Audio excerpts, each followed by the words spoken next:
പീലി ചൂടിയോ വനമാല ചാർത്തിയോ ഗോപനന്ദനൻ മായ കാട്ടി നിന്നുവോ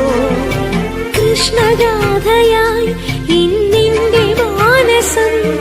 നിന്റെ പാദരേണു ചൂടി ധന്യയായി ഞാൻ യമുനാ തടത്തിലും വൃന്ദാവനത്തിലും രസരാസലാസ്യമാടി വന്ന രാധയല്ലേ ഞാൻ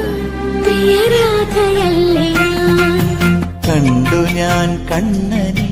കായാമ്പൂവർണ്ണനെ ഗുരുവായൂരമ്പല നടയിൽ